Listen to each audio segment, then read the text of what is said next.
This is American History TV's Lectures in History podcast. This week, Connecticut State University professor Thomas Balcerski teaches a class on the relationship between two prominent 19th century U.S. politicians, James Buchanan, elected president in 1856, and William Rufus King, who served briefly as vice president in 1853. Okay, let's get started. Thank you everyone for being here today, and a special hello and welcome to everyone watching on C-SPAN. So far this semester, we have been discussing the process by which you, as students of history, research and write papers. As you know, our class is focused heavily on historical methodology, and your task this semester has been to analyze a primary source and write a paper that explores its significance in a historical context. We have considered how to write a research proposal, prepare a bibliography, construct an outline, and draft the paper itself.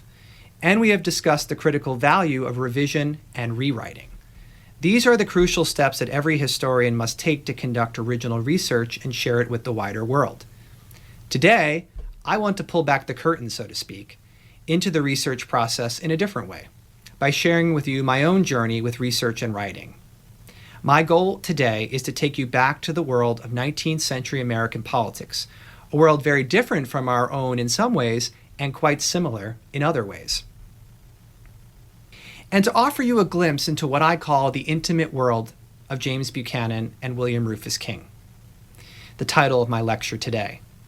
Along the way, I will show you how the same tools of historical research and writing that we have been learning this semester can be applied to a larger project, such as a book. By the end of today's class, I hope that you will have a new appreciation for the work that historians do every day, and to reinforce why we always stress that you should study what you love, since you may be living with your research subject for a very long time. To start, let's look at my title slide and consider a valuable visual clue into the research process I'm about to unfold. On the screen, you can see the images of James Buchanan, on the left, our nation's 15th president, and on the right, William Rufus King, our nation's 14th vice president. The original Buchanan portrait was painted in 1834 when Buchanan was 43 years old, the same year that he came to the Capitol as a United States Senator. The King portrait, dated to 1840, when he was 54 years old, depicts a much younger man, but nevertheless one who is proud and bearing and confident in his place in the world. I chose these two images for my book because they offer striking examples of the two men in their prime. They reveal how they each wanted to be seen to future generations. These two images also offer us a lesson into the random nature of research itself. The portrait of Buchanan is held by the Smithsonian National Portrait Gallery in Washington, D.C., and I obtained it by making a request to the curator, who then staged the portrait in a photographer's studio and took a very high-resolution picture. The King portrait is from the private collections of the Di Phi Society, a college literary society at the University of North Carolina at Chapel Hill. Thanks to the assistance of the Society's longtime advisor, Dr. Bland Simpson, I was able to see the portrait firsthand and eventually obtain a high-quality reproduction. The lesson for historians? We all rely on the kindness of others, of librarians, staff at historical societies, archivists, and fellow researchers to bring our research to life. As I encourage all of you to do who are writing a biography this semester, I'd like to start at the beginning and provide a brief overview of Buchanan and King individually, and in the process place a spotlight on some scenes from their early years. Born in 1791 in an actual log cabin outside of Mercersburg, pictured on the left, James Buchanan was a lifelong Pennsylvanian. He attended Dickinson College in Carlisle, Pennsylvania, and graduated as his valedictorian in 1809. As a young lawyer, he settled in Lancaster, then the state capital, where he made his home for the remainder of his life. And on the right, we see a view of East King Street in downtown Lancaster, on which street he lived for more than 20 years. First elected to the U.S. House of Representatives as a Federalist in 1820, Buchanan was pro-bank, pro-tariff, and anti-war. By the 1830s, however, he had been pulled into the political orbit of Andrew Jackson and the Democratic Party. Elected to the U.S. Senate in 1834, he served for 10 years before being tapped by President James K. Polk as Secretary of State. In that capacity, he steered the nation's diplomacy through the Oregon boundary dispute and the Mexican-American War. He tried to run for president several times, but who hasn't? Most notably in 1848, 1852, and 1856, when he finally obtained the Democratic Party nomination. Elected president in November 1856, his term in office began with high hopes and ended with the dissolution of the Union. He retired to Wheatland, his country estate outside of Lancaster, where he spent his remaining days insisting that history would vindicate him for his actions. He would wait a very long time. By comparison, William Rufus Devon King, or just the shorter William Rufus King, was born in 1786. He was a transplant from North Carolina, an early map of which you see on the left, who helped to found the city of Selma, Alabama. A sketch of his plantation called Chestnut Hill is pictured on the right. He attended college at the University of North Carolina in Chapel Hill, though he did not graduate. He was first elected to the U.S. House of Representatives in 1810 as a Jeffersonian Democrat, a group that we today call the Democratic Republicans. As compared to Buchanan, he held a lifelong disdain for the national bank, opposed tariffs, and supported the War of 1812. Next elected to the U.S. Senate from Alabama in 1819, King believed in states' rights at the expense of federal authority, greater access to the public lands at the expense of the Native American peoples who occupied them, and making a profit planting cotton at the expense of enslaved African Americans. His commitment to the racial hierarchy of the slaveholding South was whole cloth. At the same time, King supported the continuation of the Union and resisted talk of secession by radical Southerners, marking him as a political moderate for the Deep South. For his lifelong loyalty to the party and to balance the ticket, he was selected as the vice presidential running mate under Franklin Pierce in 1852. Elected to that office in November, he died from tuberculosis in April 1853, having barely served 1 month of his term. Both Buchanan and King shared one other essential quality in common besides their political identification with the Democratic Party. Both men were lifelong bachelors, never marrying during their respective lifetimes. However, each man could speak of a long-ago romance that carried lasting value during their political careers. Let's start with Buchanan's story. In 1819, Buchanan was considered to be Lancaster's most eligible bachelor. That same year, he became engaged to Anne Coleman, the 23-year-old daughter of a wealthy iron magnate, pictured on the left. But when the strain of work caused Buchanan to neglect his fiancée, Coleman broke off the engagement. She died shortly thereafter of what her physician described as hysterical convulsions. Rumors that she had committed suicide all the same have persisted. Both the author John Updike and Buchanan's biographer Philip Klein privately thought as much. For Buchanan's part, he later claimed that he entered politics as a, quote, distraction from my great grief. The love story of William Rufus King presents a more far-fetched tale. Unlike Buchanan, King was never known to pursue a woman seriously. But, critically, he could also tell a story of a long-ago love. In 1817, while serving as secretary to the American mission to Russia, he supposedly fell in love with Princess Charlotte of Prussia, pictured on the left, who was just then, conveniently, to marry Tsar Nicholas Alexander, heir to the Russian imperial throne. As the King family tradition has it, he passionately kissed the hand of the Tsarina, a risky move that could have landed him in serious jeopardy. The faux pas quickly passed, though, as a kind note the next day revealed that all was forgiven. Still, he spent the remainder of his days bemoaning a wayward heart that he could never love again. So where does this leave us in the year 2020? Well, to some modern observers, the answer is simple. These two bachelors were more than just friends. They were lovers.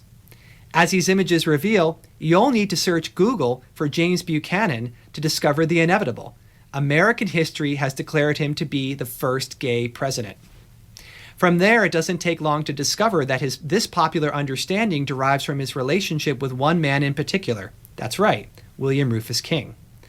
And let me here give a special shout out to Project POTUS Page's account on Instagram for the incredibly evocative art of Buchanan and King that you see on the screen. Here, too, is another lesson for the historical researcher today. Engagements with social media can be both enlightening to understand popular opinion and rewarding as a way to validate the importance of your research subject. The sketches on this and subsequent slides wonderfully illustrate the points that I made in my research. I recommend that everyone follow this account that has as its mission to illustrate the life of all presidents of the United States. On that point, let me stress here about the connection between researcher and subject. The truth is that we all study the things that interest us. about which we are passionate. My interest in the story of James Buchanan and William Rufus King is no different in this regard. As a gay man living in the 21st century, I admit to having been quite intrigued when I first heard this characterization of them as lovers. As I say, we often study what we do because we want to relate to our research subjects in some way. But I also knew that I needed to be more critical in how I approach this topic and to ask questions that might yield a fuller picture. So I began to ask then, as I ask you now, what was the real nature of their relationship? Was each man gay, as Newsweek would have us believe, or something else? And why do Americans seem fixated on making Buchanan our first gay president? All right, spoiler alert ahead. As I have stressed this semester, historians must follow their research wherever it takes them. My research has led me to archives in 21 states, the District of Columbia, and even the British Library in London. My findings suggest that James Buchanan and William Rufus King had an intimate male friendship of the kind common in the 19th century. A generation of scholarship has uncovered numerous such intimate, though mostly platonic, friendships among men. At the same time, some of these friendships could include an erotic element as well. The friendship of Buchanan and King included both platonic and erotic elements, but not in the way you think. The evidence suggests that King yearned longer and deeper for Buchanan, who never reciprocated in return. In fact, Buchanan shrewdly cultivated King's affection when it was convenient and ignored him when it was not. In the unequal terms of their relationship, King kept giving and Buchanan kept taking, not in a sexual way, but in an emotional and especially a political way. In the realm of politics, more than anything else, their friendship made its greatest impact. In the years before the Civil War, friendships among politicians such as Buchanan and King provided a crucial way to bridge the growing chasm between the North and the South.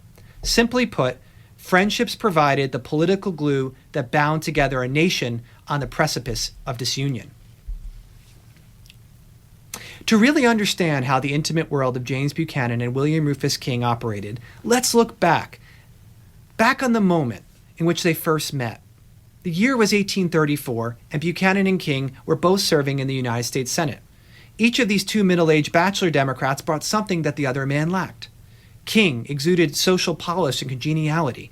He was noted for being brave and chivalrous by contemporaries. His mannerisms could be bizarre at times, and some thought him effeminate. Buchanan, by contrast, was liked by almost everyone. He was witty and enjoyed drinking, especially glasses of fine Madeira wine with his fellow congressmen. Whereas King could be reserved, Buchanan was boisterous and outgoing. Together, they made for something of an odd couple out and about in the Capitol. As this image demonstrates, living conditions in Washington during the early 1800s were quite primitive by later standards. The city had slowly recovered from the devastation wrought by the War of 1812. The area between the Capitol and the White House, today the National Mall, was still swampland. Drinking water was unclean, and epidemic disease ran rampant. Roads were made of dirt and became muddy when rain or dusty with heat. Then as now, Washington could be terribly hot during the summers. Congress met for 2 or perhaps 3 sessions over a 2-year period, such that the average congressman spent fewer than 12 out of 24 months in the Capitol. The cyclical nature of Congress led to the establishment of boarding houses, or messes, which were temporary establishments where congressmen lived and ate together. The high season for social life came in the winter months, when the president and his cabinet hosted levees, parties, and balls. The close quarters and need for civility gave rise to a Washington Brotherhood, though sectional and partisan differences limited its full unity during these years. While in Washington, Buchanan and King established their own mess. The dwelling consisted of several bedrooms upstairs with parlors on the ground floor. Meals were served by the boarding house keeper. Both enslaved and free African Americans labored in domestic capacity. Southern congressmen such as King usually brought their own enslaved people with them to Washington. From these relatively humble quarters, important politics followed. The bachelor's mess was one such grouping in Washington during the Jacksonian period. At any given time, 4 congressmen lived in the bachelor's mess, most of whom were unmarried. Pictured on the far left is Bedford Brown of North Carolina, who was the sole married man. Next to him is Robert Carter Nicholas of Virginia, who was a bachelor. John Pendleton King of Georgia, another bachelor, is next. And finally on the far right is William Henry Roane of Virginia, a widower. Pictured in the background is F Street, where you can see the federal-style townhouses that served as boarding houses during this period. Interestingly, most of the bachelors of the mess eventually left Congress, and after a short time, each man married. By contrast, Buchanan and King stayed in the Senate, and each man never married. Political ambition played a part in their decision, but equally, the friendship formed in the intimacy of the mess brought the pair together on a personal level. As Buchanan later wrote of these years, he lived with King as a brother. During the 1840s, after the Whig Party had taken control of the White House and Congress, Buchanan and King looked to the future. Each man yearned for higher office. By that time, the Democrats had fallen into a rhythm of nominating a national ticket of one Northerner and one Southerner for president and vice president, as a way to balance competing sectional interests of the party. With Martin Van Buren of New York presumed to be the Democratic nominee once more in 1844, King wanted to be selected as vice president, but so did many other Democrats. In January 1844, the personal friendship of Buchanan and King, born in the privacy of a Washington mess, suddenly became the subject of much political scrutiny. An anonymous debate erupted over the vice presidential question in the pages of the Washington Daily Globe. The war of words stirred their political rivals into action. Aaron Brown, pictured on the left, the former governor of Tennessee, was especially enraged by them. In a confidential letter written to future First Lady Sarah Polk, pictured to the right, Brown savaged Buchanan and King, writing, quote, "Mr. Buchanan looks gloomy and dissatisfied, and so did his better half until a little private flattery and a certain newspaper puff, which you doubtless noticed, excited hopes that by getting a divorce, she might set up again in the world to some tolerable advantage." Brown's reference to James Buchanan's better half, of course, pointed to William Rufus King. Aaron Brown and Sarah Polk were not alone in gossiping about Buchanan and King. Other political enemies variously called them Aunt Nancy, Miss Nancy, or Aunt Fancy, which implied effeminacy and possibly sexual deviancy. Of course, their rivals disparaged their characters in an effort to weaken their public standing. In this, though, they largely failed.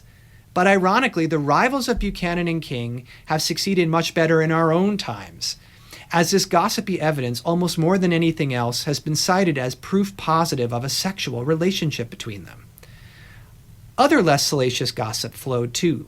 Years later, Julia Gardner Tyler, the much younger second wife and first lady of President John Tyler, remembered them as, quote, the Siamese twins, after the famous conjoined twins Chang and Ang Bunker. By comparison to the litany of insults deriving from Aunt Nancy, the phrase Siamese twins was more varied in meaning. It has today become a politically incorrect phrase for conjoined twins, whereas for many years it was used metaphorically to describe close political partnerships. In these two images, we see how political cartoonists depicted pairs of Siamese twins during the 19th century. The one from the Jacksonian period on the left depicts the newspaper editors conjoined by a ligature on which reads, quote, the party tie, whereas a later image from the 1890s lampoons the statesmanship that bound the Democratic and Populist parties together. Here again, I want to underscore for students conducting historical research the importance of studying the language of the period. Tracing the meaning of certain words and phrases across time is an especially useful exercise. It allows us to be more precise and to gain a better understanding of our research subjects. Generally speaking, the insults levied against Buchanan and King were done in the private correspondence of their opponents, such as the confidential letter already quoted from Aaron Brown to Sarah Polk. When the language did appear in print, it often did so in the columns of the opposition party's newspapers. It's therefore important to distinguish between private gossip and public gossip. Both were meant to insult, but the context matters in trying to decipher the coded gender and sexual meaning of these words. Speaking of decoding language, intimacy is another such word requiring explanation. Today, the word primarily connotes a physical closeness, but back then it conveyed a shared trust on a personal level. Politicians like Buchanan and King understood their associations with other public men to include two distinct, if overlapping, categories. The first of these, personal or affective friendships, involved a significant level of intimacy, while the second, political or public friendships, function more instrumentally to advance common interests.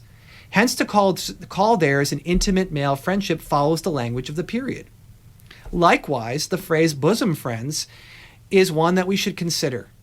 Defined as a communication of secrets, it typically described the friendship of a man with another man or with a woman with another woman, but never across genders. Many politicians were called bosom friends, including Andrew Jackson with his Secretary of War John Eaton, husband to the infamous Peggy Eaton.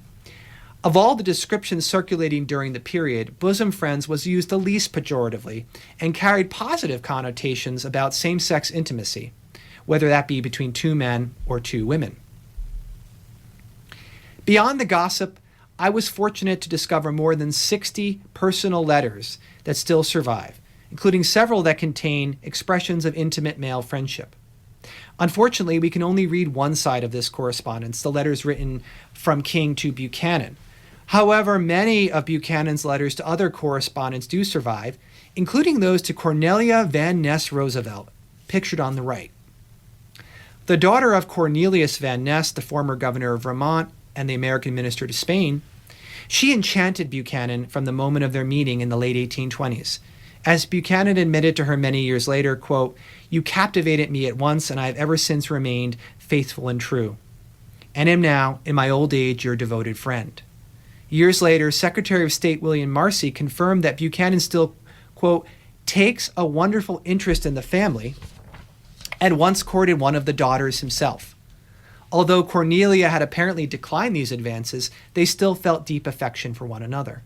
She married James Roosevelt of New York City, who later served a single term in the House of Representatives from 1841 to 1843. During that time, the couple hosted numerous social gatherings, and in the process, the intimate circle of Buchanan and the Roosevelts expanded to include William Rufus King.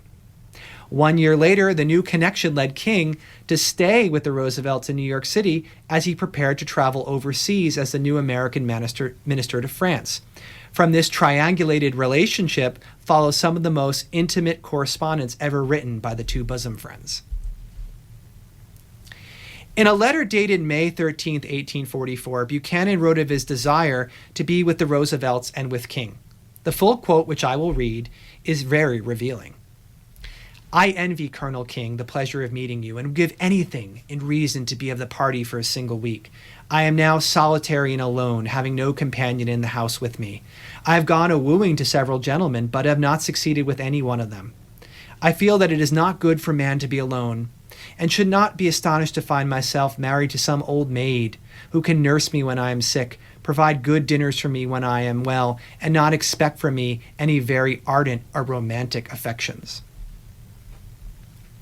Understandably, though inaccurately in my view, many have interpreted these sentimental expressions as clear evidence of a sexual relationship between the two men.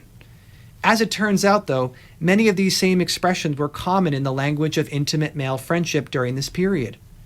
Equally important in this case is the person to whom Buchanan wrote, Cornelia Roosevelt. Only rarely did he write with such emotional expression, and when he did, he always did so to women.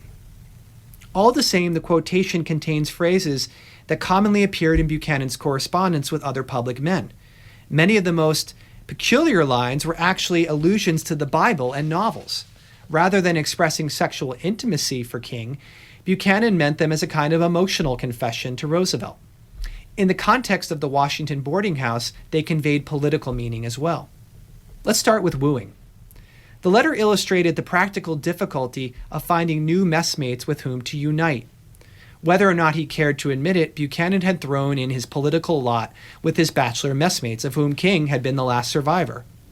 Most likely the unnamed several gentlemen whom Buchanan wooed, meaning that he asked to join him in his solitary boarding house on F Street, had already made other living arrangements and did not wish to change them.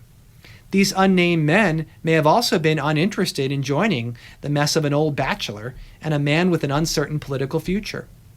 Thus rejected, Buchanan sought epistolary refuge in his bachelorhood, a recurring theme throughout his letters to female friends.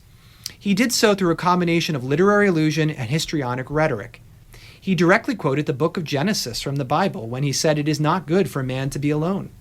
His lament for some old maid who can nurse me was more theatrical performance than reality, for he had already hired Esther Parker, nicknamed Miss Hetty, to keep house back in Lancaster.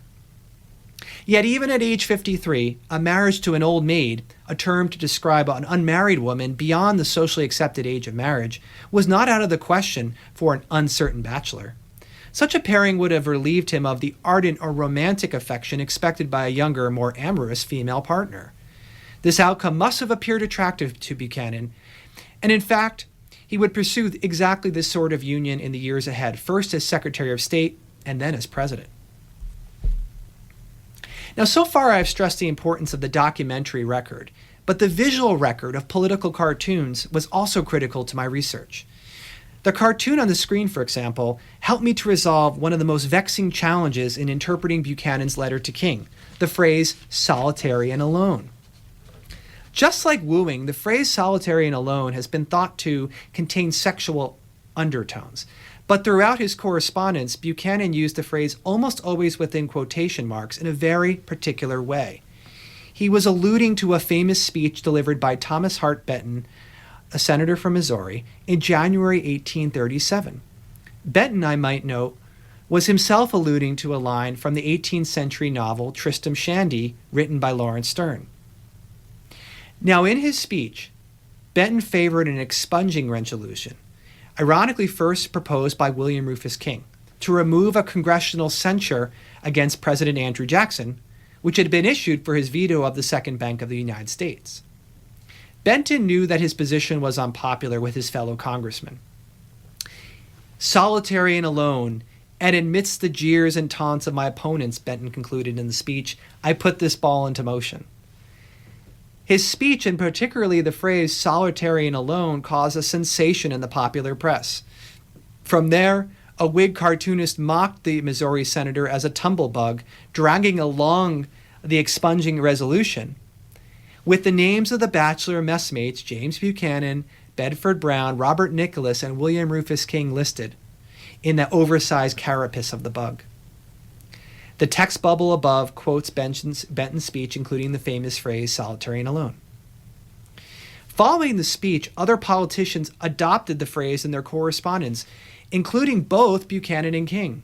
Not surprisingly, they had both voiced strong support for the expunging resolution of Jackson's censure. Buchanan's use of the phrase in his letter to King, then, was meant to elicit sympathy from Cornelia Roosevelt. Back to their letters. I began to see how a pattern was developing and established between them, and how they had utilized a shared vocabulary of intimacy with one another. Like other intimate male friendships, this common language appeared at various points in their correspondence, most clearly, though, during periods of separation. And after receiving his letter from Buchanan, Cornelia Van Ness Roosevelt passed it along to King, who wrote back immediately to his former messmate in Washington. Again, the full quote is worth reading and analyzing. I am selfish enough to hope you will not be able to procure an associate who will cause you to feel no regret at our separation. For myself, I shall feel lonely in the midst of Paris, for there I shall have no friends with whom I can commune as with my own thoughts. As was typical in his correspondence with Buchanan, King responded with sentimentality. Understandably, he did not wish to feel replaceable by another congressman after spending the better portion of 10 years living with James Buchanan. His impending isolation in France would further prevent communion, a word that he used here and in other letters to mean sharing his thoughts, with his friends, a word he capitalized in reference to political friends or allies. Although King brought relatives and younger staffers with him overseas, the transatlantic separation cut him off from his network of political friends at home. This and many other letters that followed suggest that King wanted to believe that his friendship with Buchanan had been something more than a mere political expedient, that Buchanan had felt as deeply about King as he did in turn. But had it?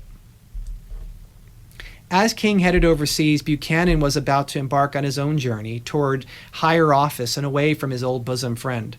In 1844, America elected James K. Polk as president.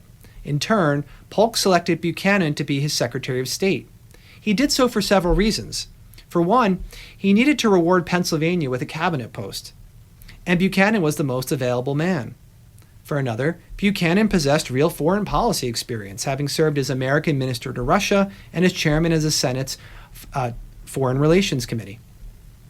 But Polk's own vice president, George Dallas of Pennsylvania, vehemently disagreed with the choice and threatened to resign from office rather than see his local rival become Secretary of State. In time, Polk himself came to deeply regret the choice. Buchanan's reputation as a diplomat is well deserved, and he is correctly cited as being among the most prepared men ever to become president. That being said, he played second fiddle to the iron-willed Polk. Polk kept Buchanan in the role precisely because he did what he was told, eventually. As such, Polk abided some of Buchanan's more eccentric personal qualities, though the president detested his Secretary of State's unceasing efforts to become the next president.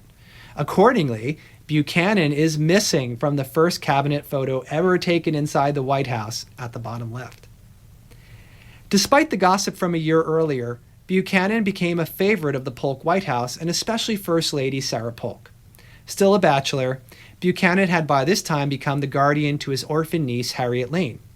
In one of the earliest photos from outside the White House, we see Buchanan standing next to his niece on the upper left, along with other members of the cabinet and the social circle of the Polk White House. Now, very prominently to the right is Dolly Madison, who is pictured as well in the second photo to the right. Buchanan greatly respected Dolly Madison and her unmarried niece, Anna Payne, standing next to Dolly in the photo. Anna Payne was something of a romantic interest. At one point, Buchanan asked Dolly Madison and Anna Payne to help him to host a social event at his boarding house. The flirtation with Anna Payne did not lead to marriage, however. And still, Buchanan penned a heartfelt poem about Anna Payne and kept a silhouette cutout of her in a scrapbook. Buchanan later served as the executor of Dolly Madison's estate and kept a fond interest in Payne for the rest of her life. What about Buchanan's friendship with King during this period? Well, during this time as Secretary of State, Buchanan largely ignored King. The slight did not go unnoticed. In 1848, President Polk reminded the nation of his pledge to serve a single term. Both parties, Democrats and Whigs, sensed an opportunity to score a major electoral victory. In the aftermath of the Mexican-American War, Buchanan and King schemed to form a bachelor ticket. They nearly succeeded, too, but instead others were chosen. In the wake of the Democratic National Convention, a political cartoonist lampooned the losing presidential contenders as spinsters, with Buchanan prominently pictured wearing a dress. Buchanan retreated to Lancaster, where he purchased Wheatland, his country estate outside of the city, pictured at upper right. From the dignity of retirement, he kept active politically. King wanted nothing more than to return to the Senate, which he did in 1848. Thus, he was on hand for the critical debates of 1850, which has come down to history as the Compromise of 1850. Buchanan and King corresponded regularly during this period, but without any hint of the earlier intimacy of their bosom friendship. Their letters were almost entirely political. As president pro tempore of the Senate, King counseled moderation to his colleagues during the compromise debates. He was staunchly pro-union and received much criticism from his radical states' rights constituents back home in Alabama. Arguably, his many years in the Senate, and especially his association with Buchanan, had given him an unyielding commitment to holding together the national union. In a portrait commemorating the Compromise of 1850 on the left, King is depicted standing next to Buchanan in the second row at right. Now, in truth, Buchanan did not deserve to be included in the tableau, for he had done very little to help steer the nation away from the precipice of disunion in 1850. However, so well known was Buchanan's connection to William Rufus King that the artist determined to include him anyway, fittingly directly in front of his old messmate. Again, this piece of visual evidence provides a critical way to read the friendship of these two men, and especially their public friendship in the years after 1850. As the 1840s turned to the 1850s, I began to see how each man placed his own individual fortune before their collective political fortunes. In fact, in their final years, a political competition developed between them. Instead of bosom friends, they were now practically frenemies. In 1852, the Democratic Party once more gathered to pick a presidential and vice presidential ticket. And once more, Buchanan was passed over in favor of a man with less experience, in this case, Franklin Pierce of New Hampshire. But during the convention, King at last obtained his lifelong dream of being selected as vice president. Quote, "You know he is Buchanan's bosom friend," wrote one Pierce supporter following King's selection, "and thus a great and powerful interest is conciliated. Even their rivals could not ignore their combined strength." On April 18, 1853, though, having not served even 1 month in office, William Rufus King died at the age of 67, a victim of tuberculosis.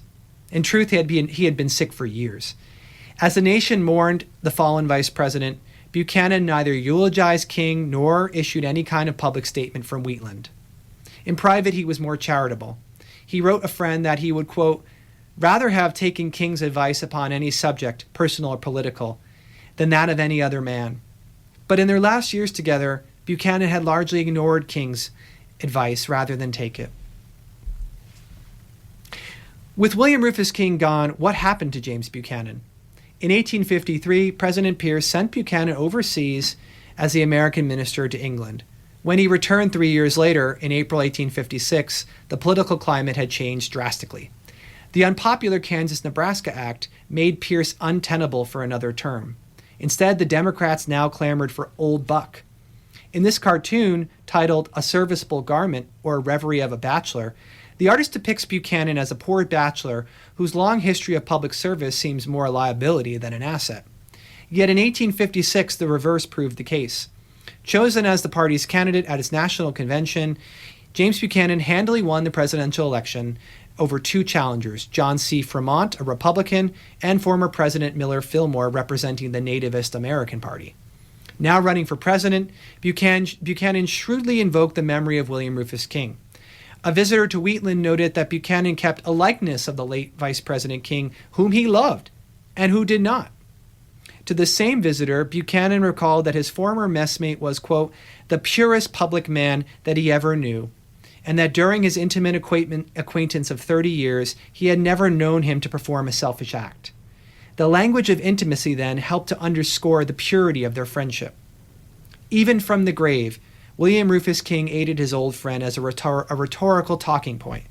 As president, James Buchanan visited the University of North Carolina, King's alma mater, where he invoked the memory of his former friend. But by then, with the rumble of disunion growing louder, his bosom friendship with King must have seemed a distant memory of a bygone age. With each passing year, it obtained a more sentimental gloss. The inauguration of James Buchanan must have been among the happiest days of his administration. In retrospect, it was more or less all downhill from there. Historians have commonly identified four major failures of the Buchanan administration. First, the Supreme Court case of Dred Scott versus Sanford, 1857, which Buchanan not only supported but had secretly influenced. Second, Buchanan's role in the fratricidal feud with Stephen Douglas over the Lecompton Constitution, which Buchanan supported and Douglas rejected, that divided the Democratic Party and arguably led to its breakup in 1860. Third, Buchanan's handling of the Utah War of 1858, in which the president sent the army west to quell unrest in a territory settled by a few thousand Mormons. Finally, and most importantly, Buchanan's handling of the secession crisis of 1860 to 1861.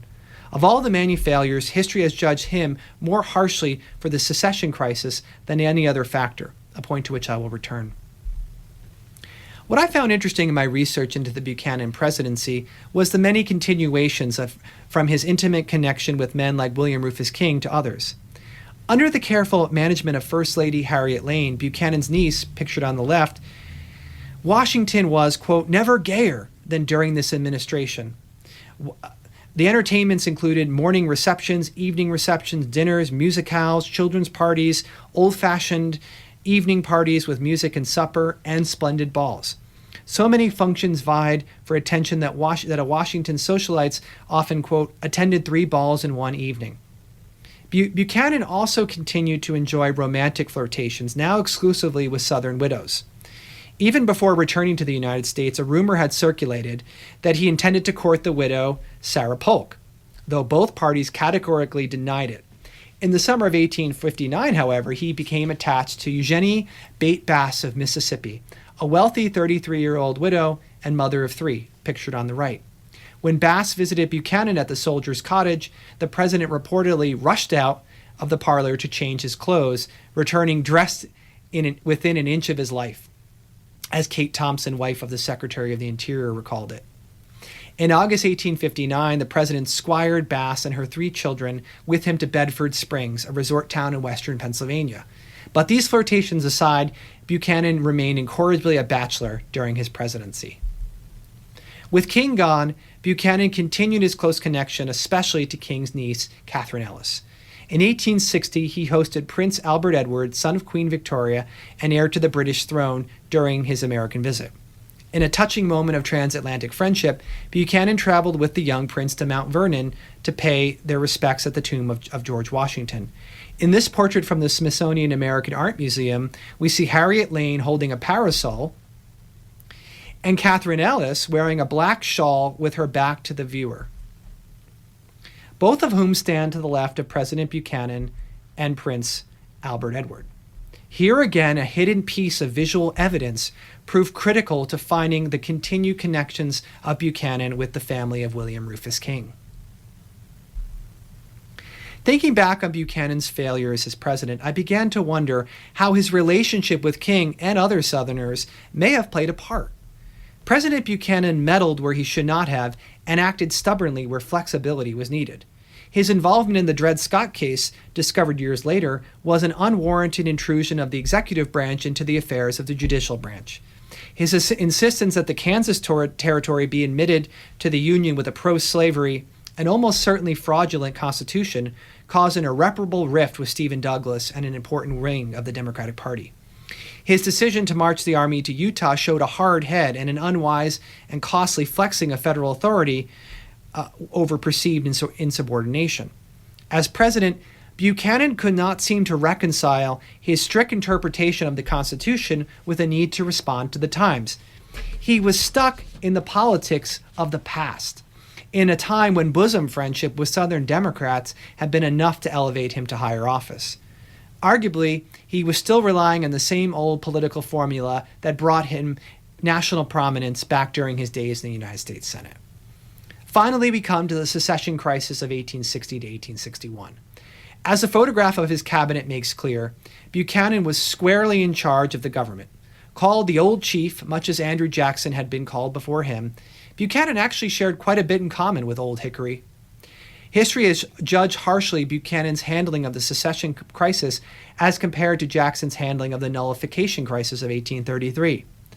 Neither secession nor nullification before it necessarily meant war, but any provocation upon the part of the federal government towards South Carolina surely would have set off bloody fighting, whether it was in 1833 or as it actually happened in 1861.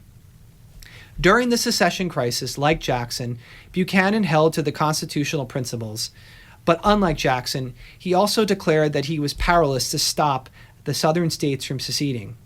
In so doing, he earned the disappointment of both northern and southern members of his cabinet. Both Lewis Cass of Michigan, his Secretary of State, and Howell Cobb of Georgia, his Secretary of Treasury, resigned from office. Northern disappointment is widely known, but the Southern cabinet officers were equally upset at Buchanan's inflexibility. To make matters worse, in January, Buchanan sent the Star of the West, a ship, to reinforce Charleston Harbor, but it was rebuffed by Confederate forces before making landfall. In this way, Buchanan earned praise from the Northern members of his cabinet, including newly appointed Attorney General Joseph Holt, and foreshadowed Lincoln's policies during the months of March and April 1861. From this research, I came to think that Lincoln and not Buchanan proved the more inflexible of the pair in his response to the secession crisis. The two men are pictured here arm in arm during Lincoln's inauguration day. In Congress, John Crittenden of Kentucky proposed a major legislative compromise along the lines of those offered up by Henry Clay years earlier. Called the Crittenden Compromise, the overall effect was to extend the Missouri Compromise line across the Western Territories, thus permitting slavery in New Mexico, to provide compensation for escaped slaves, and most importantly, to pass a constitutional amendment that protected the institution of slavery in those places where it already existed. Buchanan dutifully supported this compromise, but Lincoln and the Northern Republicans had already claimed that the Constitution precluded them from meddling with slavery in the South. In addition, Lincoln worried about making any compromise prior to assuming office. He correctly did not think it would end secession, and thought also correctly it would serve to demoralize Union sympathizers. Thus, Buchanan's term ended with the appearance of his having failed to stop the secession movement.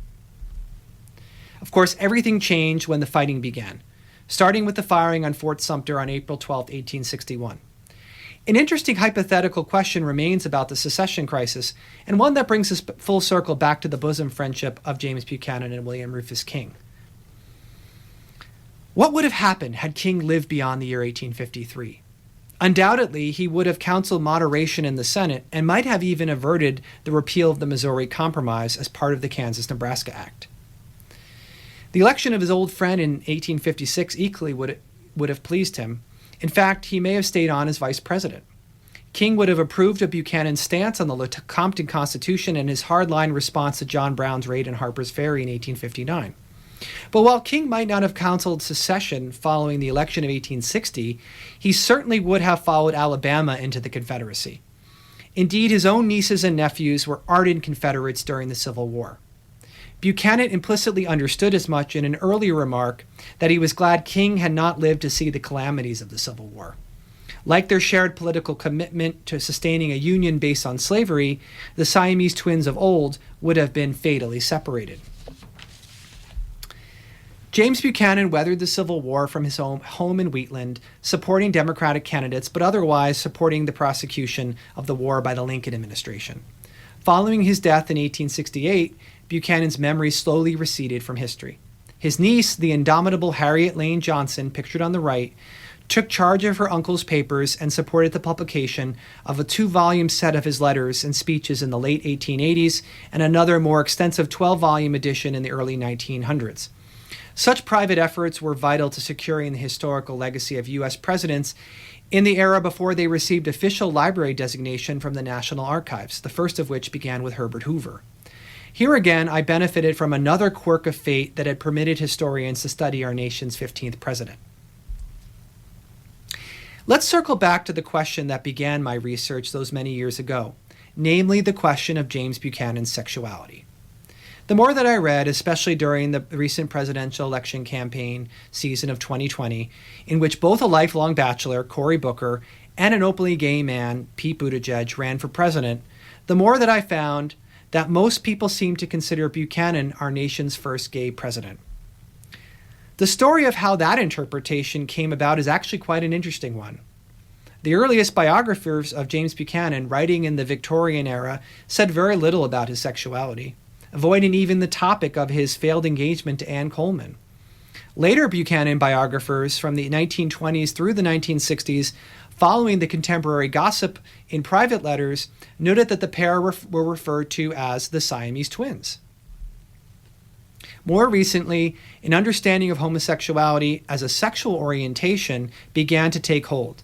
As such, historians rediscovered the Buchanan-King relationship, and starting in the 1980s, some explicitly argued that it may have contained a sexual element.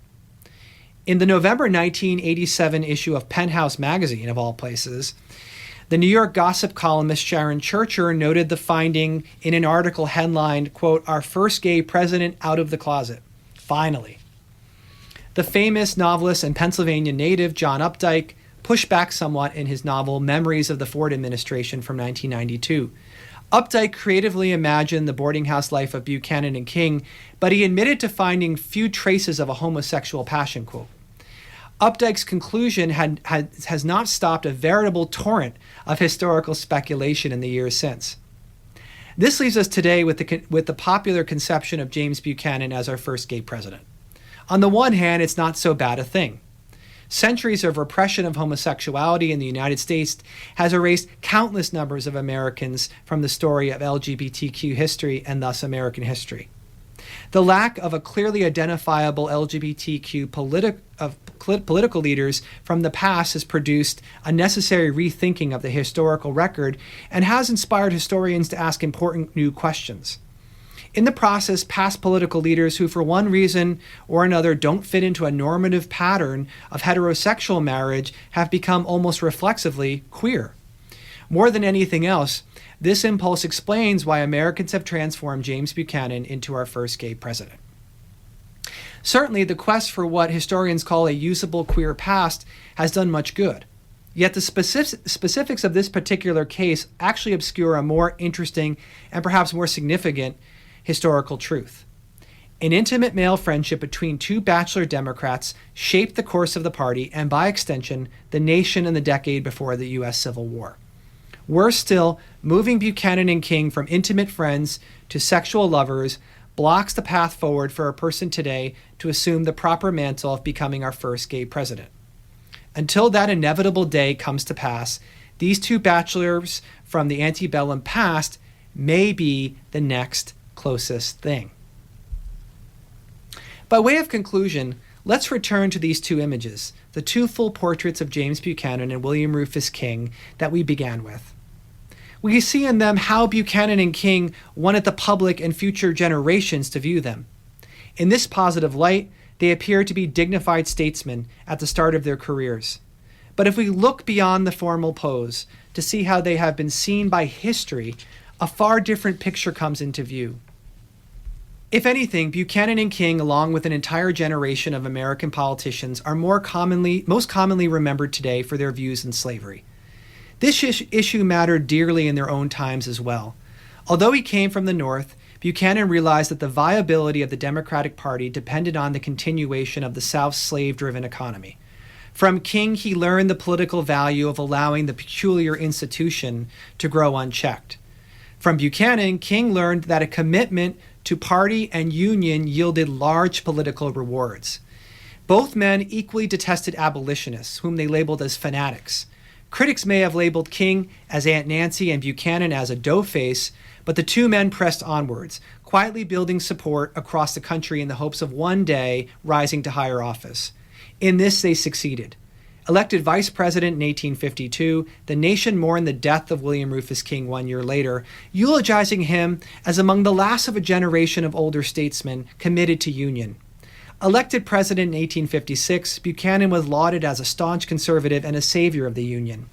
As president, he upheld the Constitution as he saw it, protecting Southern rights to their slaves, and critically unwilling to quash Southern secession during the winter of 1860 to 1861. For his actions, his presidency has been labeled as weak and pro-Southern. But in truth, Buchanan had long since before become a sympathizer and then a collaborator with the South. What began as a bosom friendship in a Washington boarding house ended with a man whose lofty ambitions carried him all the way to the White House. Just as William Rufus King had advised him in his final letter, Buchanan had become a Northern man with Southern principles. For his course, a largely pro-slavery nation gave him his just reward, the presidency. My lecture today suggests that Buchanan and King should be remembered for sharing an intimate male friendship that shaped the course of national politics, and not for being gay lovers. They did have one love in common, though. Each man wanted nothing more than to unite the North and the South through the institution of their beloved Democratic Party. That their friendship meant the enslavement of millions of African Americans should not be and has not been forgotten. Of course, they were not alone in thinking this way. If we are to understand the longer history of how this inhumane system of bondage laid the foundation for political success for a generation of politicians, we must also study how men from different parts of the country managed to work together to achieve their political ends. In the end, intimate male friendship could be as beneficial for the individuals involved as it was oppressive for those excluded from its warm embrace. It was a subject of gossip and emotional expression. It was and is a durable construct. Bosom friendship did not go away after Buchanan and King. In fact, politicians continue to rely on it to advance politically, both for good and for ill, unto this day. As with all the history that we study, I think it's an important lesson to consider it in our own moment. Okay, with that, I thank you for your attention, and I welcome any questions that you might have. All right, I see one from Stacy. Based on your research indicating the intimacy between Buchanan and King was rather one-sided, do you think Buchanan was using his friendship with King for political gain rather than true intimacy? Why or why not? It's a great question. I like to divide the friendship into two different periods. The period where they were living together in a Washington boarding house during their time in the U.S. Senate, and the period after their separation, in which both men achieved their higher office. So for me, Buchanan was using King more. It was more of an instrumental friendship in this second period after they were separated. And I think the intimacy of living together, the shared experience of living in the same domestic arrangement, that was real, that was personal, and it meant something. But Buchanan was so quick to move on from King. And I think he was so politically motivated and so interested in achieving the presidency that he did whatever it took. And that meant essentially moving on from William Rufus King even until his dying day. Okay, is there another question? I see a question from Corinne. We'll go to her next. Professor, you had mentioned in your lecture that his niece, Buchanan's niece, had gathered a lot of his papers and letters, but it's my understanding that he also destroyed a lot of letters as well. So my question is, how common was it at this time in history for someone to destroy correspondence at the time of their death? And is that in any way used by advocates of a gay Buchanan?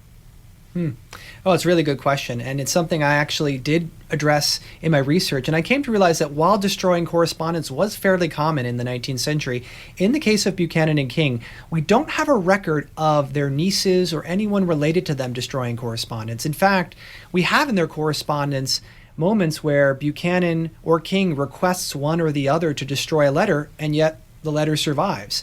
So it goes to suggest that it was a common practice for political reasons. And if anything, the letters that King requested Buchanan to destroy, which he did not, show that it was because of the sensitive political matter contained within the letter, not an intimate matter. So I do think that Buchanan generally kept everything from King. I don't think Buchanan destroyed any of the letters. Now, the problem is we don't have any of Buchanan's letters to King, or very few of them, I should say. And so that has led to this idea that certainly those letters were destroyed later by nieces because of the content they contained.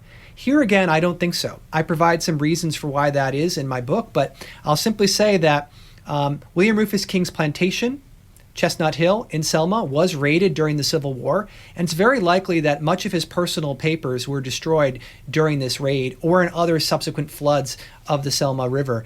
Because again, the records of William Rufus King, the papers overall, are actually fairly slim at the Alabama Department of Archives and History as compared to Buchanan's papers at the Historical Society of Pennsylvania. So while it has been used as a way to try to say, well, this is hiding some kind of gay relationship, I think actually the evidence suggests the other way. It's a good question. Thank you. Okay, I see another hand up here from Luke. Let me pull him up here. Hi, Dr. Balcerski. Hi. I'm wondering what Buchanan's bachelor status meant for him as he navigated kind of the intricacies of the Washington socialites, and from there, what was the importance of him like flirting his way through Washington? That's a great question, because we have to first start with the assumption that Buchanan was sincere in all he did. On the one hand, he did, in fact, court Anne Coleman. He was engaged to her, and the engagement was broken. And then what I started to look for were there any other women in his life that he had as serious an engagement towards as Anne Coleman? And the answer is no.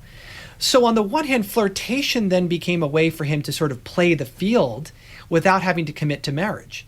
Now, I think he was more serious about marriage actually as a younger man, and we find evidence of that in the 1830s, but again, it never led anywhere.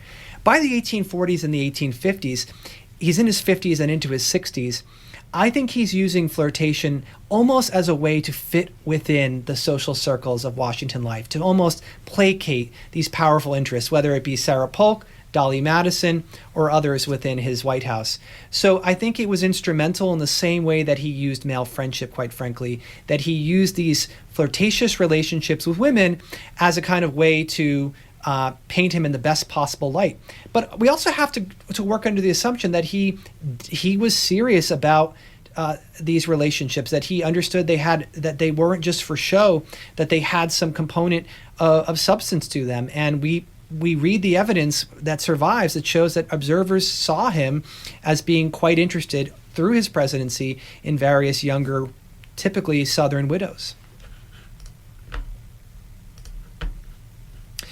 Okay, I think we have time for more questions. I see one from Alan. Let me get him up. Alan, go ahead. Okay, so my question was, did anyone replace King as Buchanan's close male friend during the presidential years or afterwards? Yeah, it's a great question. If you look back to that picture of his cabinet, we see some likely suspects. And indeed, Howell Cobb of Georgia was, in many ways, the replacement of William Rufus King during the cabinet. Howell Cobb actually lived apart from his wife, Mary Ann, for much of the time that he was Washington. So he and Buchanan established something of a bachelor's quarters together. And indeed, Howell Cobb lived with Buchanan in the White House for a period of time. He also kept his own residence in Washington where Buchanan would spend time. And indeed, commentators pointed out that this was a particularly intimate male friendship. Now, I think the difference between a William Rufus King and a Howell Cobb was they were not equals. William Rufus King and James Buchanan were both in the Senate. They lived in the same boarding house. They were on the same political standing. Howell Cobb, as Secretary of Treasury, is clearly the subordinate of President James Buchanan. And there was always this unequal power relationship, which again differs from King. So rather than a bosom friendship of the kind that he had with King, the relationship with Howell Cobb was certainly an intimate male friendship, but it didn't have the same level of equality. And I think this explains partly Howell Cobb's lack of loyalty and commitment to Buchanan as his presidency unraveled during the secession crisis. Good question. Okay, and I think I see a hand as well from Jackson earlier. Yes, the hand is up. So Jackson, do you want to ask your question? Yeah, hi, Professor. I'm interested a little bit in the actual writing process for your book, and I know you spent several years on it. You traveled all across the country researching it, and about how many drafts did you go through before you were satisfied with the writing? And as you got published and you had an editor, what kind of peer reviews was your work subjected to before it was released for a wider audience? Oh, that's an excellent question, and again, one of relevance to Students of History 200 this semester. I worked on multiple drafts. I think at the end of the day, I was up to 7 full drafts of the manuscript on my own, and then it also went through peer review, and it went through copy editing. So in the process, the book benefited immensely from sharing with audiences at conferences, with sharing with my editor, and sharing with peer review. It's an important lesson for all of us to remember is that we do better as writers and historians when we get to share ideas. And it's for this reason that in our coursework here at Eastern, we promote this kind of collaboration across the classroom. So that's one thing I'll say. But about the publication process itself, it's been really rewarding to me to be able to hear from readers and those who have read it. And they've actually helped me to understand my topic even richer. So even after we publish books, even after we write what we do, we still learn and we continue to grow in our scholarship. And it helps us to lead on to future projects. Thank you. Okay, looks like we've worked through all the questions, so I appreciate your attention today. Now, as a reminder for next week's class, you're to read Chapter 14 of the workbook on the topic of historiography and come to class prepared to discuss it. So we'll see you in person next time. Thank you, everybody. Thanks for listening. Please rate, review, and subscribe to this podcast wherever you get your podcasts. We would love to hear from you. You can email us at podcasts@c-span.org.